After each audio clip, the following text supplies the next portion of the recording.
LSU. I said, they ain't ready for the LSU. No, they ain't ready for the LSU, huh? They ain't ready for the LSU. No, they ain't ready for the LSU. We the best in the league if you looking for talent. LSU going hard, but we beat Alabama, then we going off to Florida. Drown the Gators, everybody getting bucked when we step in the stadium. This the LSU anthem, you know it's a hit. You don't know another rapper two-step like this. See me screaming out the window, yelling purple and gold. I'm an LSU fan, girl, you know how we roll now. Back and back it on up, hey. Back and back it on up, hey. Back and back it on up, hey. Back and back it on up, hey. Way down in the back. TA, we are live, fresh off of a show there, Zach, huh? Yeah, I got the Blake Ruffino outfit going on here. This is LSU the fishing shirt. Blake Ruffino 1 right here. Yeah. I see that there. Where did that shirt Blake come Ruffino from? starter kit. That's what I should have said. Starter kit. Yeah. Welcome to the Tigers Avenue show, the early show in the week. Lots to recap from this past weekend to discuss with the series. We'll talk a little bit about where we are after this, pretty tough stretch in the SEC, and we'll take a quick peek back at what we've done and maybe look forward to what's ahead and kind of our expectations going ahead as well. And also a little transfer portal update. I know we've talked about that a little bit on the previous show, so we'll give you a little bit more insight to that as well. And we'll be talking about it all here in the Tigers Avenue. So already some guys in here, Zach. Tyler Townsend. Yeah, look, I always feel bad. I always feel bad because Tyler is always wanting to go back and forth with me on DMs during the baseball games. And I always am like so zoned in on the baseball games because I'm like I'm trying to gather as much information as I can for the show. And like I feel bad because like me and Tyler are trying to go back and forth because so Tyler, I apologize. It's not because I don't want to talk to you. Please don't take that the wrong way. It's just because I get so zoned into the game that I forget to. Tyler, I'm hearing excuses. On DM. That's what I'm hearing. Yeah, it's excuses, honestly. That's what it is. And most of the time I'm on Tigers Avenue account, so I'm looking at the DMs on there. I forget to go back and talk to Tyler on my personal account. So Tyler, from the bottom of my heart, I apologize. I will do better this weekend, Tyler. I promise. I will do better this weekend. Like we're going to Oxford, baby. We're going to Oxford this weekend, which I'm super pumped for. Reagan, we got to figure it out what we're going to do for the next show because we're going to be in Oxford Friday night. Yeah. We might have to go Thursday. Well, Zach, I haven't texted you about that. That I might not be able to go to Oxford because I know. Something's going on Friday. I'll have to update you afterwards after the show.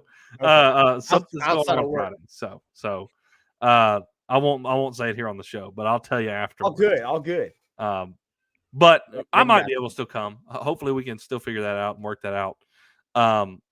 And do that. But I hope so because I need my guy. I need my TA bro. I know. And I need my blood bro, and I need my TA bro to be there because I'm sure we're going to meet some fans of the Tigers Avenue. There's Tigers Avenue fans coming this weekend, Reagan. Yeah, I know. I want to be there because I love going to Oxford. I mean, I love going to every time LSU is in Oxford to play a baseball game. Typically, we go. I always enjoy going. So I really hope that it'll work out. We'll see. I need to. Anyways, we'll hopefully it'll work out, but we'll see. All right, Zach. Speaking of baseball, we need to discuss this past weekend. I think we discussed obviously the first game, the run rule game. Yeah. But boy, the next two games were, tooth and nail. Competitive. I said it on Blake's show. I'm going to say it here again for those of you who weren't on it. Kentucky proved they're for real team. Like they are a for real team. Yeah. Nick Mingione has done an incredible job with that team this year. They have built a team to do something and do it very well. And they're very much a small ball get them on, get them over, get them in, and they do it well. And they really were a tough task this weekend for the Tigers, and I think they'll be a tough task for any team they face because they're a very good team. But it was a huge series win for the Tigers because you just beat the number one team in the RPI. I mean, a huge weekend series win for the Tigers. But it was competitive. There's no doubt about it, Zach. So what are your thoughts coming off of the weekend, kind of initial reaction to what unfolded between the last two games? Yeah, I'll try to go a little bit differently than what I did on Blake's show because I know probably a lot of our listeners and viewers either have watched or are going to watch Blake's show. So I don't want to, be extremely repetitive. But for me, probably one of the biggest things from this weekend was Bryce Collins, man.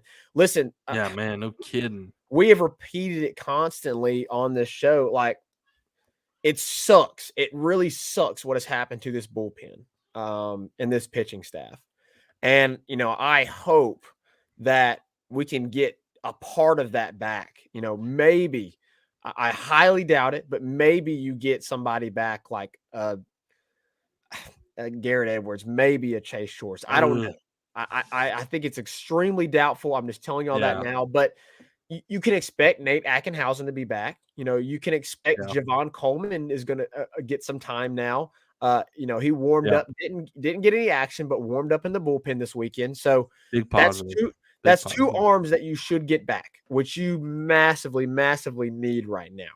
Yeah. And what I love about it is both those guys are lefties, and typically teams, it's not just LSU guys, which I don't even know if that's a thing anymore, but teams struggle with lefties, and to get two healthy lefties back, I think that's going to be massive for LSU. But Bryce Collins stepped up. You needed guys. We've been harping on the need for other players to step up because of these injuries, right? Bryce Collins stepped up this weekend. He made a statement last weekend. He made a greater statement this weekend. The curveball is nasty. It's really nasty. Good. It's that Mikael Hilliard looking curveball. Yeah, like just 12-6. 12-6, absolutely nasty. And it makes me a little nervous because right now it seems like that's all he's able to throw. I know he's got the fastball, obviously, but like it was all breaking balls when he went out against Kentucky. So, it makes me a little nervous that they might, they're going to, because they're going to sit back on that. They're going to sit back on that breaking ball as teams begin to scout him. So, but it was really impressive to see the job that Collins did. I understand that the ending was not great, but I thought the first 3 innings from Christian Little was massive. Guys, a whole third of the baseball game, Christian Little gave you shutout baseball and allowed no runners on base. It was absolutely nothing. Like we can't take that for granted. Yeah, it was good. It was good. It was phenomenal. I mentioned it on Blake's show, and I'll mention it here again. The biggest concern for me coming out of this weekend is not the bullpen because we already knew about that issue. The biggest concern for me this weekend is that the fielding is beginning to take a step back. The whole reason you gave up game 2 was because of fielding. In the 5th inning, Ty Floyd has done a phenomenal job. He's battled like he always does. As I say, he is inconsistently good, right? And so he went out and he was Ty Floyd, which I'm fine with because if he gives you 5 innings, I'm fine with that right now, especially with his pitching staff. Yeah. He went out and gave you 5 2/3. I genuinely thought he could have gone longer. I understand that was probably asking a lot. I think he could have stayed and see if he could get to the 5th and then bring him out for the 6th and see what happens. But regardless, I completely understand. I'm not going to argue it. I completely understand why they pulled him. He was getting high on pitch count. He obviously had allowed the first 2 hitters to get on. So I understand why they pulled him, but Griffin Herron came in and he did exactly what you needed to do. He executed pitches. He forced guys to get out. The problem was your field didn't execute behind that pitching. Tommy White, and I get it. It was an extremely hard hit ball. It was a hot shot to the corner, and it's hard to glove, but you got to make that play. Yeah. And it ends the inning. Then if the big one though is Braden Gilbert. And look, Braden Gilbert's had a better year than he did last year out in the outfield, but he still has a lot of work to do in the outfield. You have got to come up with that fly ball in game 2. I think if you make one of those plays, if Tommy makes a play or if Braden Gilbert makes the play, I think LSU ultimately wins the game. Now, I can't say that for 100% certainty, but I really believe that was the half inning that completely changed the outcome of the game. In game 2, honestly, Reagan, it comes down to that 7th inning, as I mentioned. Bottom of the 7th, you're down 2, and you have extremely clutch hits from Jordan Thompson and K. Beloso. Yep. Look, Yep. I have harped Both of them on continue to do it. I have harped on and on about K. Beloso. I'm not going to do it tonight. I've harped on and on about K. Beloso. I was going to mention this on Blake's show, but I forgot to do it. He harped on and on about Gavin Dugas, deservedly so. We need to harp more on Jordan Thompson.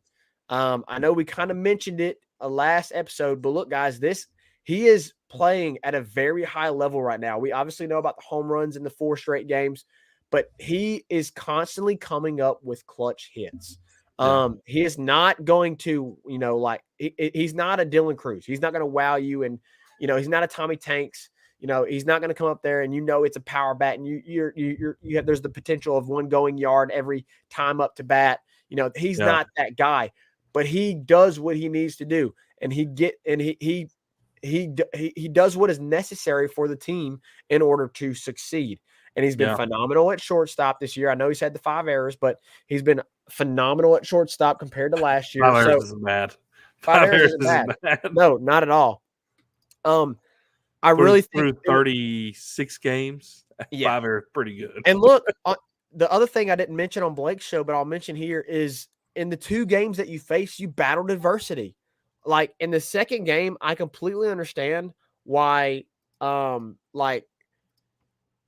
It seems like, okay, they gave up all the momentum but they battled, Reagan. They scratched across a run in the 8th, which was it? Was it the 7th? In the 7th, and then they were able to bring it to within 2 in the 8th, and they kind of got things rolling a little bit in the 9th. Of course, the ground ball double play ended that for them, but they were still battling. They didn't give up and just and call it quits and give up the game.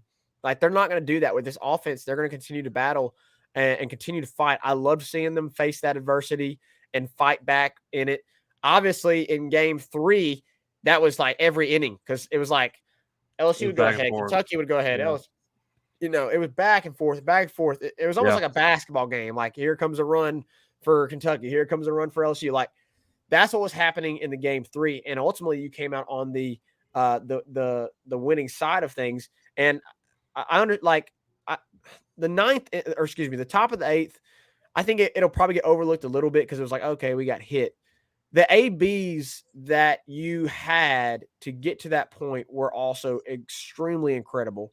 And I think guys like Jared Jones, who has struggled with strikeouts, they're getting better at their ABs. Yeah, Jared's they're getting better at their ABs. I mean, you think of guys like Trey Morgan, Dylan Cruz, K. Beloso is also phenomenal at it. Gavin Dugas, like those guys, they're really freaking good at their ABs. Like they know when to lay off pitches. They know when to foul off pitches. They know when to crush. But the younger guys are also starting to get better at their ABs and being smart at what balls they're going to take and what they're at picking their pitches. So I think that has been really good. And another sign that we've seen that's been kind of, I guess, behind the scenes with this weekend series is the job that they've done. Jared Jones, holy cow, Reagan, like phenomenal job this weekend. He's had a pretty good run here lately. I know he sat a while back, and Jay mentioned that, I think, here recently. He needed some time to just sit back and watch, and he has gotten better and better at his ABs. Yeah. And that showed. you go down 0-2 because I mean both times when you hit not the first one. The first home run, you recognize first pitch fastball, I'm crushing this. Yeah. Or actually, I'm sorry, I think it was a breaking ball that he got first pitch. I can't remember exactly. I want to say it was a breaking ball. It was a breaking ball. I can't remember. I'm pretty sure that the first home run he hit was a breaking ball. He recognized it, which is already a step up from where he was earlier in the season. Crushed it. First home run. Second home run, you get down 0-2 because the pitcher fast pitches you, and you immediately crush the next ball out. And, of course, had some words for the pitcher there. Some interesting words there. But Yeah, I love it. I mean, he was pumped up. He was excited. He was like, "Hey, don't slow pitch me, or don't fast pitch me, bro, or I'll crush it." And that's what happened. So, I mean, 453. Overall, 453, I think said enough. Yeah, for real, it is insane. Overall, I know it's not what we perfectly wanted. You know, in a perfect world, LSU gets the sweep. They don't blow that lead in the game too. But ultimately, on the weekend, you did what you're supposed to do, and you got the series win. Yeah, I mean, that's what I've kind of tried to gather from this is you keep doing what you need to do. Like I think people, I'm okay with not like I'm okay with the fans not allowing us to get away with stuff that we wouldn't allow get away with if we were losing, right? Like, and that's a good thing to do. Like, we want to be the absolute best we can. Yeah, but there's always room for improvement. Yeah, there's always room for improvement, and there is. So don't let it allow things to slip when you're winning that you wouldn't allow to slip whenever you're losing. And I think our fan base very well does that. I think they do it very well to not let it slip.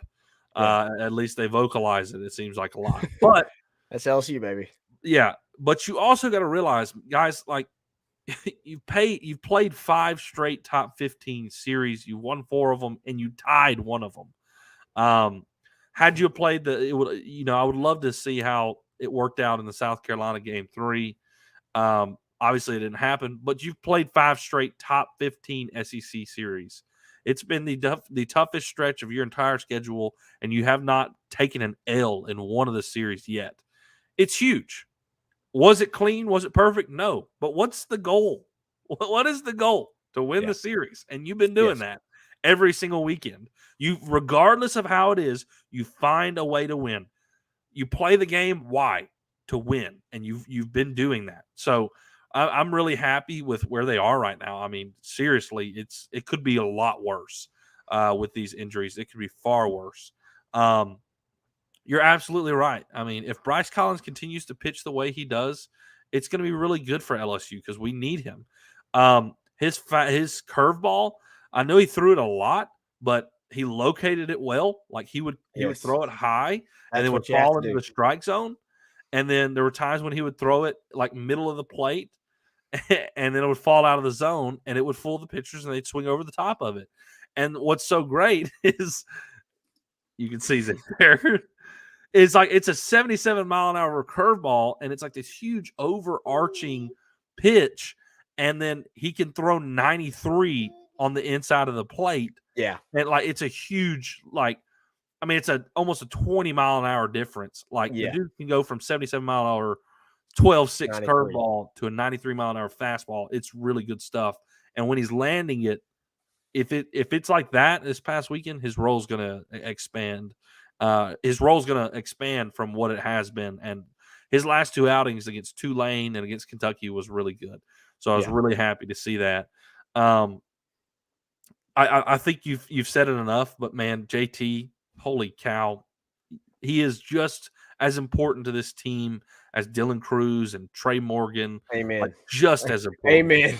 I mean, he's been incredible. That play the other night where he snagged it going deep in the hole, then just turned and flipped it. I was like, holy smokes. Yeah, that's an MLB play. Great play. I mean, you get the lead run out. Like, you don't get to turn 2, but you saved a base hit and get the lead runner out. It was an incredible play.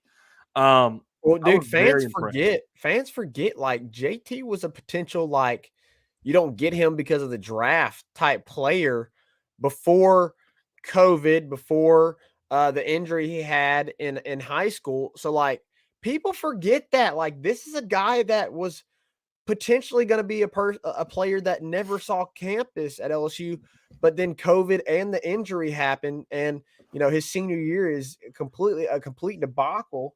And he's on campus, right? And so, like, he is a professional baseball player. I mean, he really is. And I know some people will question that. I know there's some people that listen to us and follow us that will disagree, but dude, I don't 4 know who home would runs. disagree that Jordan Thompson is a pro.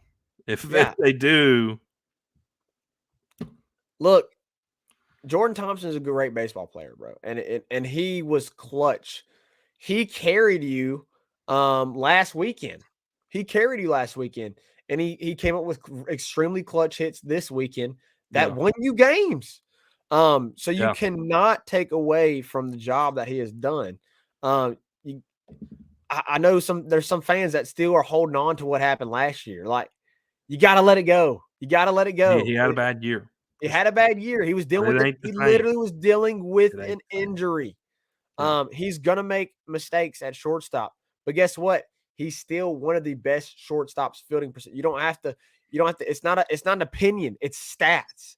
It's literally stats. It's facts. It's factual. He's one of the best shortstops in college baseball. He only has 5 errors on the year compared to what he had last year. Double digits. 18. Yeah, like, dude almost had 20 errors Worse than last the year. SEC. He was worse than the SEC, and I think, is he best in the SEC right now, or maybe second best in the SEC right now? I honestly wouldn't even know. But wouldn't even know. he's still LSU was a number 1 team fielding percentage. Like, the defense is a concern. It is a concern here as of late. But Certain we can't spots. certain spots. I was about to say, let me preface that. Like, we've been concerned about the defense a little bit, but there's certain spots that you're not worried about. Like, Tommy White at third is a little bit of a concern. Yeah. Okay. Braden Gilbert in the outfield is a little bit of a concern. And, like, Outside Cruz of and that, Thompson and Trey, not too outside of worried that, about. I ain't worried. Maybe a little bit with Bear over at first. There's a couple times there's been one in the dirt that he couldn't dig out. Like, there's a couple of those. He didn't pick instances. as well as Trey. He doesn't pick it as well as Trey, but, like, outside of that, I'm really not concerned. Reagan, do you got anything else, or do you want to get to some comments? No, I mean, overall, I think each weekend, I feel like I see a lot of complaints about the team. Like, I get it's not perfect, but y'all got to appreciate what's been happening. I mean, like last year, it wasn't like this. It wasn't like this last year, and it hasn't been like this in the past several years. And closing of Paul Maneri's career, we have won almost. We potentially could have like 5 straight SEC series wins, and I cannot tell you the last time that happened. But I know the last time we won 3 straight to open the year was like 2013. So I'd probably have to go a long ways to find us winning the first 5. I know we tied against South Carolina, but let's say we win that 3rd game if it happens. It's a long time since we've done that, and so LSU is the real deal. And I think as what really helps Zach. Well, I guess this is kind of next segment, but like these injuries, you just went through your most difficult stretch and you made it through unscathed. You took a few nicks. You took a few nicks physically and in the L column, but you're 29-6 on the whole season, and you have the easier stretch of your conference play now ahead. Literally, like you could do some big time damage the next several weeks. Let me see if I can find it quickly, Reagan. State, Georgia. Ole Miss is 3-12. Yep. Bama is 6-9. State is 5-10. Auburn is 5-10, and Georgia is 4-11. Yeah, you're on a way easier stretch here, far easier stretch, and you get to play Ole Miss. Well, you play Ole Miss in Oxford. You play State in Starkville, right? State and Bama. You play State and Bama at LSU. Yeah. So Auburn, Ole Miss, and Georgia, you play on the road. Yeah. So I mean, you've made it just through the absolute gauntlet part of your schedule, and you have not lost a series. It's really huge. It's really Yep. huge. That's all I had to say. That's great weekend, hard fought weekend. You were one mistake from losing this series, and you were one mistake from if you don't make this Sweeping. mistake from sweeping the series. It was a Yep. really competitive series. Adam B said the errors definitely were a killer. Yeah, I mean that's ultimately what cost you game 2. Peyton said doesn't matter who we have pitching, we go as the bats go, which I do agree with on to an extent, because we stink on defense. I would disagree there a little bit. There's certain parts that are iffy, but we do Yes. not stink as a whole on defense. As a whole, We do no, not. no. You have the If best the center offense, fielder in the country. yeah, I mean, not and even you have close. Dre Morgan, who's an All-American, left, first base, you name it. And then obviously, Gavin Dugas hasn't had an error at all at second. So, stink, probably not the best word to use, but I understand where you're coming from, Peyton. So I'm not gonna just. It hadn't been the best lately. It hasn't been the best lately. Heron did his job. I agree, Zach. Yeah, I don't blame anything on Heron from this past weekend. I think, the defense behind him with the mistake that Tommy and Braden Jobert made, that's on him. Or that's not on him. That's on the defense. And then I also think they left him in a little bit longer. They asked a lot of Griffin Herring in game 2. I'm pretty sure he extended more than he has at all this season in game 2. Against Kentucky, Collins has to come up with a change up. Are you saying he needs a change up? Okay, I can agree there. Yeah, I would like for Bryce Collins to probably develop another pitch. I'm sure Wes Johnson is working on that. Tell me, TA, do you start your best defense in game 1 or games 2 and 3? I always say 3. Yeah. 3. Yeah. Especially if you won the first 2 games. If you've won the first 2 games, you run your best defensive lineup out there game 3. Yeah, I would agree with that. JT got rewarded for his bat by batting 4th, and he did very well with it. The double plays killed the offense. Completely agree, even though you still put up a lot of points. Wish our base running was more aggressive. I don't know, Adam, because when they have been, it wasn't good. Like they've been aggressive. Dylan Cruz, you ran out of the inning on when you tied. Was it when you tied it up, or which game was that? Reagan, I'm going blank. Maybe that was game 2. They threw him out at third, yeah. They threw him out at third. I can't remember what game it was, but that ended the inning. Like the inning can't end at third base. It just can't. Of course, Braden Jobert struggled with some base running issues. I mean, he did get that steal, he got that steal in that one inning. Yeah, in the third game, which was good. I'm trying to remember what part of the game that was. I think it was in the 8th inning, so it didn't really matter because they ended up walking. The next. Who was it? I can't remember if it was Trey or they walked the next person, and then of course they intentionally walked Cruz to get to Tommy White. I think that was that inning. I could be wrong. Y'all don't fact check me on that. You can get out of some of those double plays by hit and run. Yeah, that's true. That's true. I would like to say maybe see a little bit more of that. Like I'm okay with not stealing because of how this team plays, but maybe a little bit more hit and run action to see if they can get out of some of those double plays. But you're not going to run into a lot of double plays. I think you're just really unfortunate this weekend. Would you say so? I mean, at this point in the season, I don't know. I haven't been too upset with how our offense has played. So I don't know if you really need to edit the offense much. I don't think that's where our main problem is.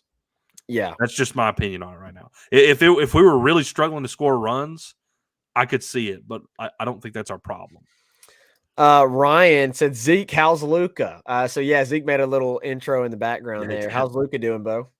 He's doing good. He's doing good. He kept us up Saturday night for a very long time. But he's doing good. He's doing good. Appreciate you asking. Oh, the joys of I wouldn't know, but whatever. You understand. Some nights you're like, why did I do this? Well, we know why, but anyways. All right, moving forward. All right. I'd like to see a little small ball when the offense is struggling to get going. Yeah, I'm kind of with that. If you're having an off day, I mean, LSU's had those before. If you're having an off day, maybe try and which I will say this, Reagan. This confused me. Okay, I will say I was frustrated with this in Game 3. Oh, I know what you're talking about, and I want to tell you why. But go ahead and Okay, so they I'll preface. address it, and then you can discuss that.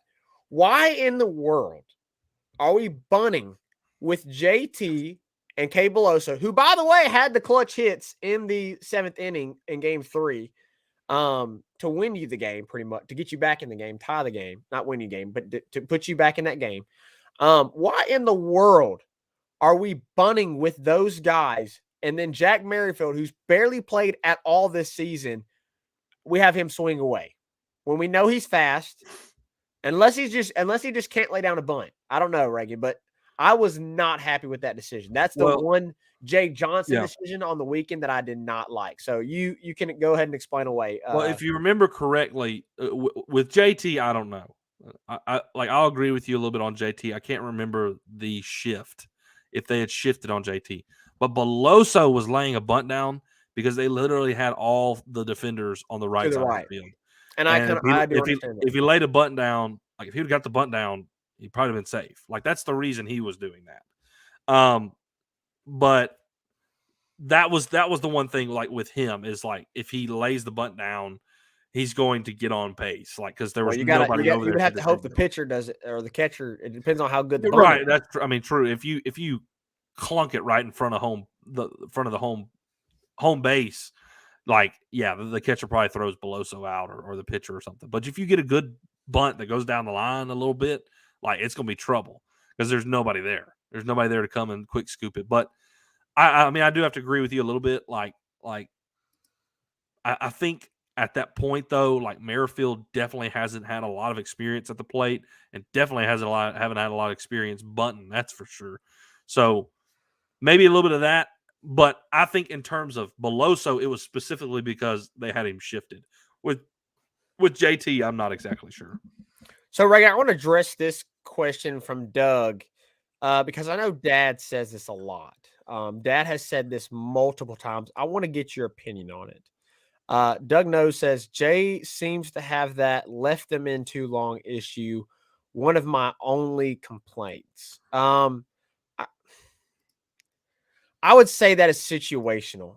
So one of the reasons, so I think it was, what was the day that they brought in Guidry? That was day 2. Was that day 2?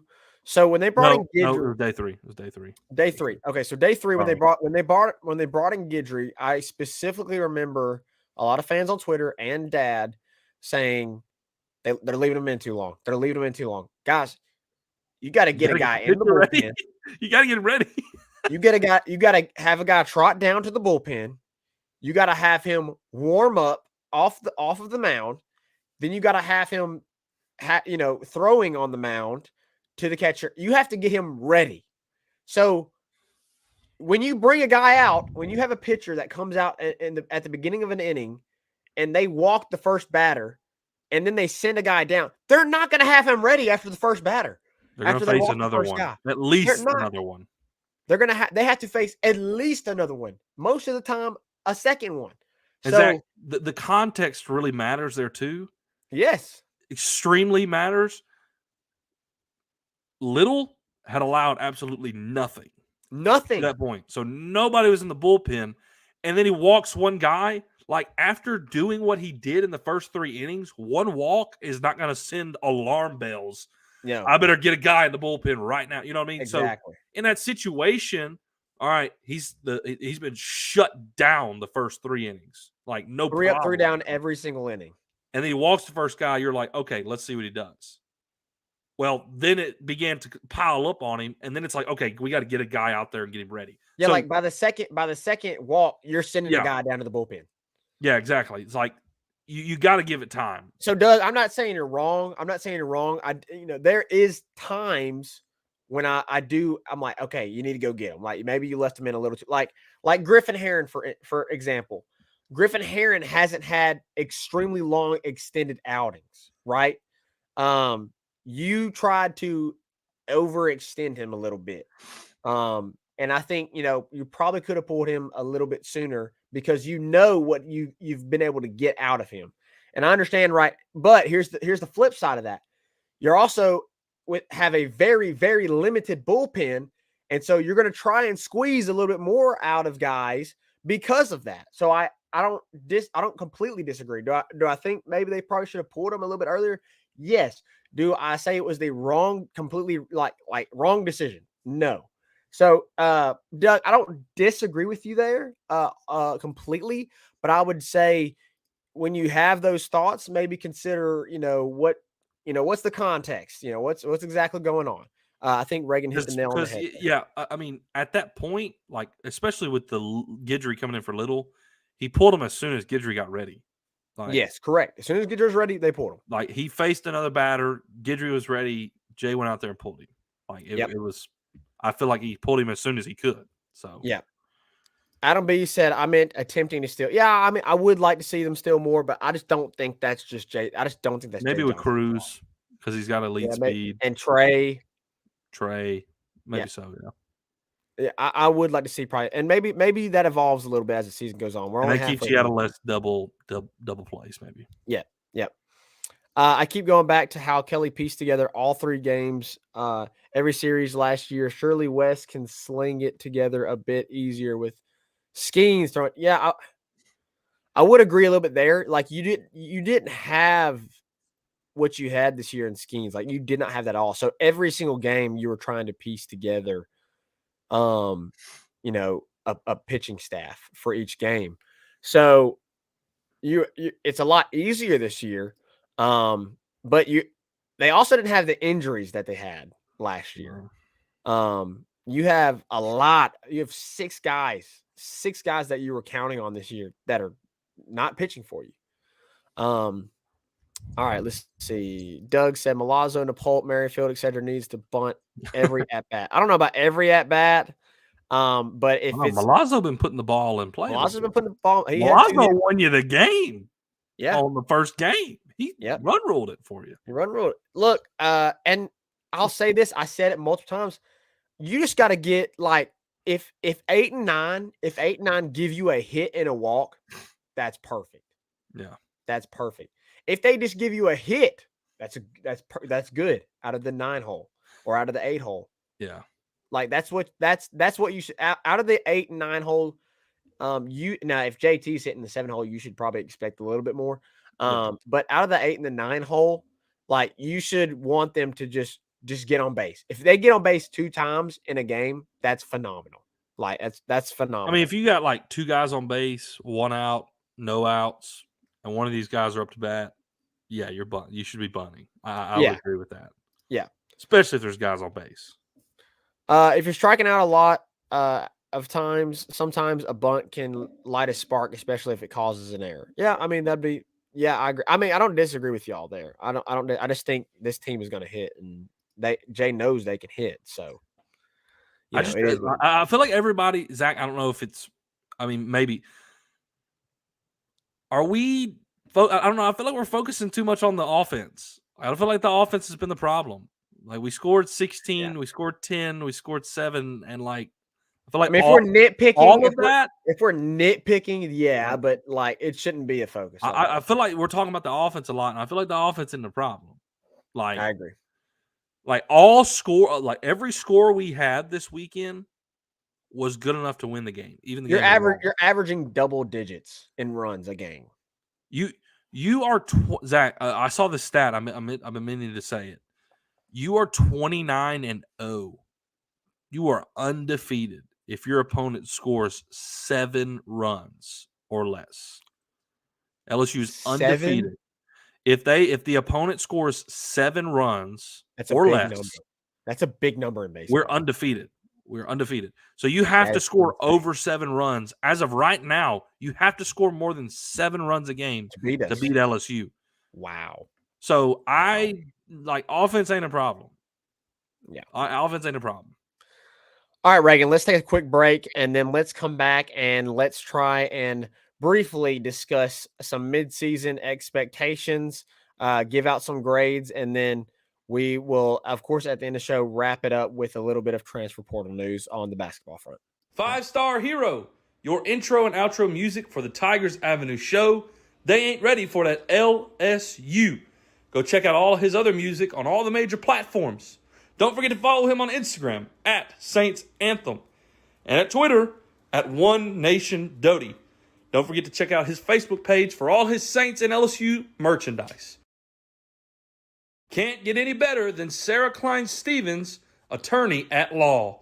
Her firm focuses on the needs of the elderly and maintaining their dignity throughout the process. Here for you, here for your family. Sarah Klein Stevens, attorney at law. Zach, mid-season expectations for the baseball. There was one more thing that we did not mention that we absolutely have to mention. That is a problem, and it is walks. Oh, the for walks. Sure. I can't believe we haven't mentioned that. Well, I mean, I think we have discussed it a little bit. Yeah. In past series, but yes, the walks were. What was it? 28. 28. Brutal this weekend. Yeah, something like that. Three passes were inexcusable. I think you had like 8 in Game 3. Just inexcusable. It was bad. Inexcusable. And we said this before this series, like previewing the series. You can't give free passes. And you did a lot of it, and Kentucky made you paid for it a lot. Yep. That's another reason why you had the breakout inning that they had in Game 2 in the 5th inning. Yeah. All right, Zach, what's your mid-season expectations? Looking forward to the rest of the season. How's it going to pan out? Look, there's a lot of people that have major concerns because of the bullpen, because of the fielding errors here recently. I'm not as concerned. Like, you just went through a brutal SEC schedule. And it's about to get tremendously lighter. Now, are you going to probably lose some games along the way in that schedule? Yes, it's baseball. Like, you're not going to have your best day all the time. And so there's going to be probably some games. I think there's going to be some fans that walk into some series fully expect LSU to sweep, and they don't, and that is going to be in large part because of the flaws that LSU has with the defense and the pitching. But listen, this is a team that they're going to host the regional, barring some catastrophic meltdown in this last half of the season. They're going to host a regional. They're likely to host a super regional. So if they get there. So yeah, I think this team is able, very, very much able to still have a deep postseason run. Now, the bullpen is going to be the biggest question. So how many of those guys do you get back is still way up in the air. That's the biggest cloud hovering over LSU right now. Make no mistake about it. It's not the defense. It's not the lack of, stealing or bunting or you name it. The biggest cloud hanging over LSU right now, period, is the bullpen and the injuries that have occurred out of the bullpen. So that is going to be LSU's biggest question mark for the rest of the season.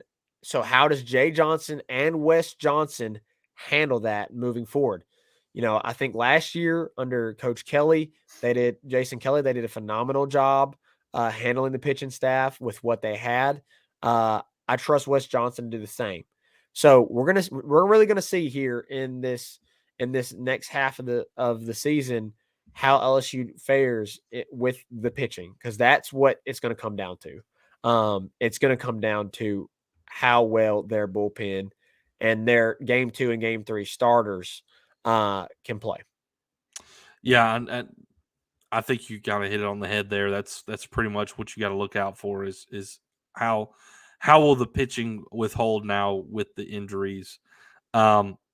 The good news is there is some reinforcements coming with Ackenhausen getting back healthy, Coleman getting back healthy. That's 2 guys coming back in when you had Shores and Edwards go down, and it looks like I think it's for the season. Jay has been he was asked today, still no update. I mean, I don't know what that is. I'd like to ask somebody like what does that benefit the coach to give no update. Like, what is that philosophy behind that? Because he just doesn't give updates. Like, he just doesn't. And it's quite frustrating. I really don't like that he does that, but he just doesn't give updates.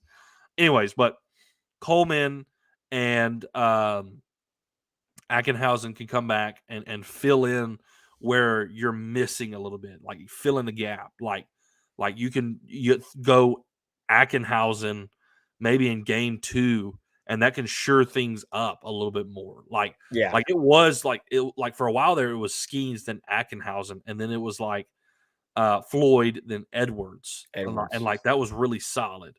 Yeah. Well, right now Skeens is solid and Edwards is out. So I would put somebody else behind Skeens, like Herring, and then bring Ackenhausen to be the more solid guy after Floyd. You would bring Herring in after Skeens? Yeah. I would think Herring would be better in game 2 or game 3 because I think you could use a lesser arm. This past weekend? Who'd they go this past weekend? In game 1. Help us out, chat. Who did they go to after Skeens? What I'm saying, I think it was Cooper. I think it was Cooper. Okay, and he had a great. Remember, he played great. He closed out the game. Yeah. My point is, Ackenhausen was really good out of the pen earlier in the season. And I was saying, like, he's the more sure-handed guy. So I would put him behind your less sure-handed guy in Ty Floyd, right? And bring somebody else in after Skeens, is what I'm saying. That's it doesn't have to be Herring. It can be Cooper, or it could be, Guidry or somebody like that. Yeah, I think one of the lesser, like somebody that, like, I think Guidry would be good because he's only going to go probably 2 or 3 innings, and Paul's going to give you 6 to 7. So and hopefully in this second half of the season, maybe he extends even more and he gives you 7, 8. Maybe I would love that. That's the one thing that I want to see.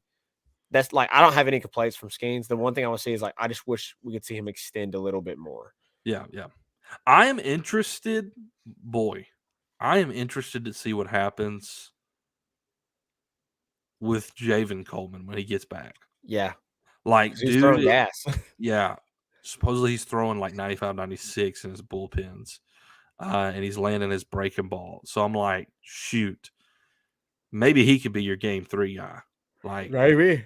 I mean, he was poised to be a potential starter heading into the 2021 season before he got hurt, I think he's got the stuff to do it. Is he ready to step in that role? Like, obviously, he's not going to come right in and be your game 3 starter. But if he comes in and starts playing a few roles and he does well, I think he could potentially get a look later on. So there's some reinforcements coming. So maybe, it could be better than what we're thinking right now. With Ackenhausen and Coleman coming back. It'll be really nice. Here's a little hot take, Zach.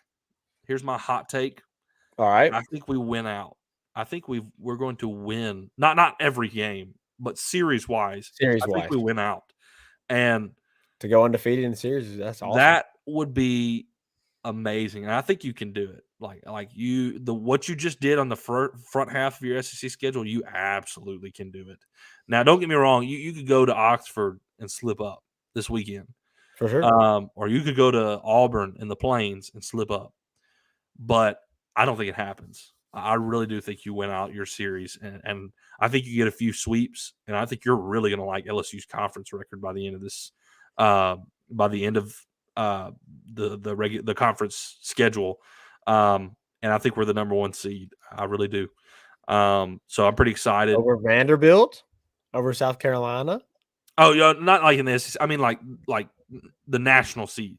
Oh, okay. National seed. You're the number 1 national seed. So even if you're not the number 1 seed in the SEC. Right.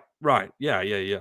I mean, Vanderbilt has been blessed with a little bit lighter schedule. I mean, so. But they did dominate South Carolina in games 2 and 3. They beat them. South Carolina was hitting homers on them just like they were us. Yeah. South Carolina just hits homers. They hit them on anybody. Anybody. Petrie hits homers on anybody. Yeah, look, guys, I made this statement the other day because I think it was Ronnie Rance. Yeah, it was Ronnie Rance was like, he's the best. He was talking about Barry Jones. He's like, he's the best freshman in the country. And I was like, sorry, Petrie from South Carolina is. He's the best freshman in the country. So Yeah. Let's get a few more comments, Reagan, unless you have anything else. No, that's it. I think we went out and our SEC series, and that's going to be my hot take on the rest of the season. So briefly, hitting, pitching, fielding. Let's give some grades, okay? Hitting, A+. Yeah. I don't have any arguments there. We're talking about hitting. We're not talking about situational trying to bunt at guys and hitting. Scoring runs, A+. Fielding, B+. It was more like a A, and then these last few weekends, these last 2 or 3 weekends have made it slip down to a B+. I'll give it a B, a straight B. Okay. I won't give it a B+. So you're a little bit lower than I am on that. I'm surprised by that because usually I'm the more pessimistic one. But anyways, I got a B+ for it. All right, now pitching. This is interesting because of the injuries. How do you grade this because of the injuries? Man, with the That's walks tough. lately, B-. With how it's been walking lately, I'm gonna say B-. Maybe C+. Yeah. Yeah. Yeah, because you do still have some guys that have struggled with command. And if you're gonna throw in the injuries, like that, is that a part of the pitch? Like, yeah, it's because the injuries have hurt. So yeah. I think I agree with you. Probably C+. I'll stick with that. So C+ pitching. For me, it's B+ fielding, and then A+. There you go. So at least they're all plus. Yeah. I guess fielding could be a like B- or something like that. But anyways, yeah. We'll move forward. Okay, Ray, let's take another break real quick, and then when we come back, we'll briefly discuss transfer portal in basketball because I know we did a lot of that on Blake's show, but we'll briefly discuss that when we get back.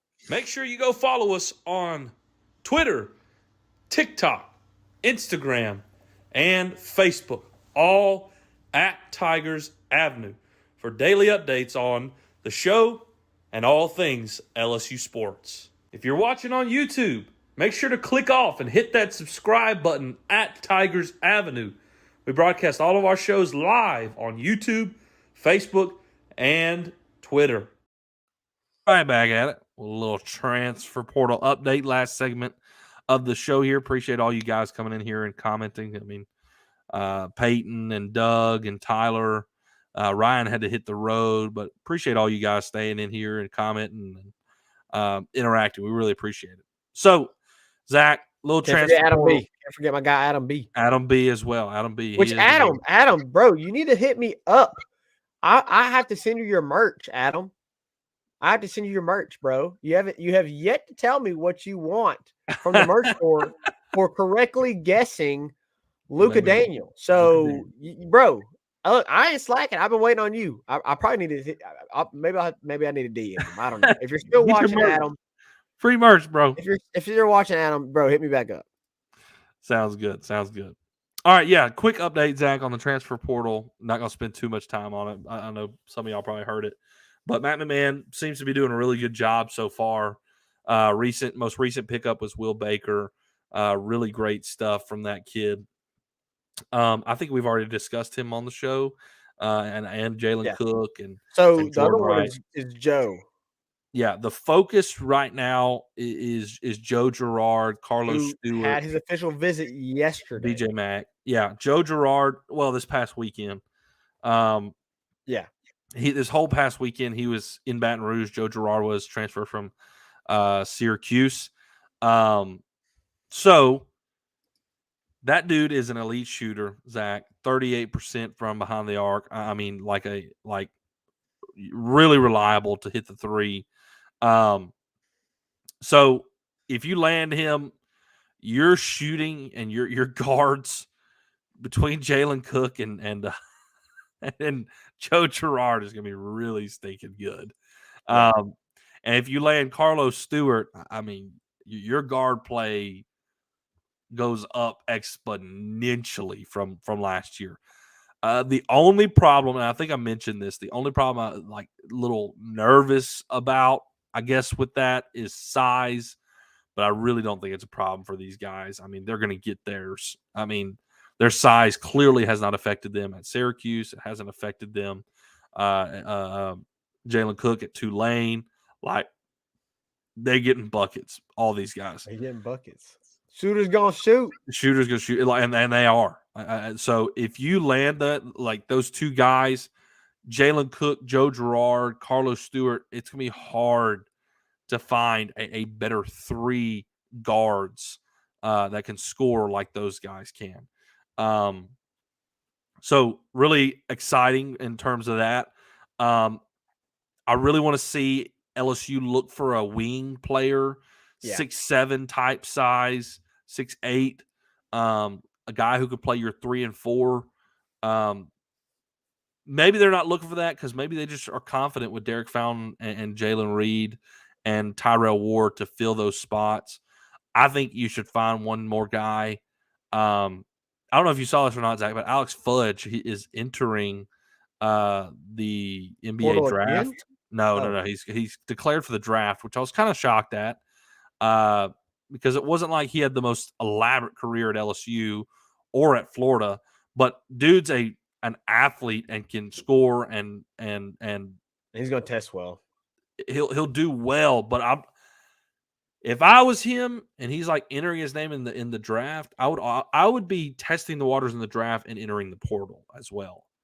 But he's foregoing the rest of his eligibility and entering the draft. If he were to have re-entered, I'd been like, go get Fudge. Get Fudge back. He would have been a huge to have like Jalen Reed, Derek Fountain, Fudge to rotate in those 3-4 spots would have been really nice. Yeah. But we'll see. LSU is on a ton of lists for transfer names, a ton. And recently there was a guy out of Texas Tech that entered his name in the portal. He's going to get a lot of looks. His name's, I think it's Jason. I'm drawing a blank on it. But he is, I mean, that wing type of player that could if LSU could go and get him, I think he could be a huge piece. But I mean, he just entered the portal, and I haven't seen anything about him and like a list of names yet. But I saw him entering the portal, and I'd love to see LSU put some interest in on that. So on the women's side, we already discussed Haley Van Lith. I think on the last episode, I think I really like LSU's chances there. Not a done deal by any means, but I really like LSU's chances there. And I will say, I have to, when I get done tonight, when the show is over, and I get done uploading the audio podcast, I have edits to finish. So maybe some pending news. Is that what you're hinting at here a little bit? Potentially. I'm trying to find this name real quick. It was just the other day. Man, I saw it and I was like, man, he'd be a great. It's fine. It is what it is. I'll end up running across it again, and I'll remind you of it. But later, there's lots of players in the portal. But BJ Mack, he's another one to look at. He came on a visit as well. Maybe expected something from him here soon. All right, guys. I think that's it for tonight. A little update from the portal. Looking back at this past week, LSU has ULL tomorrow night. We'll be watching that. And absolutely. You got to love the midweek game. I love the little gap filler there between the series. So that'll be it for tonight. Appreciate all y'all's comments and y'all interacting. I mean, Zach, they've been really in here tonight, really interacting. Oh, hey. Great stuff. Lith announces tomorrow. Stay tuned. He thinks Lith announces tomorrow. Okay. Doug with a little info. Appreciate it, Doug. Really excited about if we ain't land Haley Van Lith, it's gonna be lit in Baton Rouge. They trying to go back to back for real. They won't go back. All right, guys, it's been a great show. Appreciate all your interaction again, and we'll be back this Friday. Well, maybe Thursday, maybe Friday. We'll have to work that out. We're trying to go to the game. We will be in Oxford this weekend. Well, I for sure will be. Yeah, Zach will be, and I'm going to try to. We'll see. but we're going to be going to the series, some of the games in the series this weekend, at least one of them for sure. So we're pretty excited to go to that. So we'll let you know when and what time our show will be to work around that, and we'll be discussing and looking forward to the Ole Miss series this weekend. Appreciate it, guys. Y'all have a good night. We'll see you next time here in the Tigers Avenue. 5-Star Hero, take us out. Peace. Who that 5-star? In the LSU Tigers, LSU Tigers.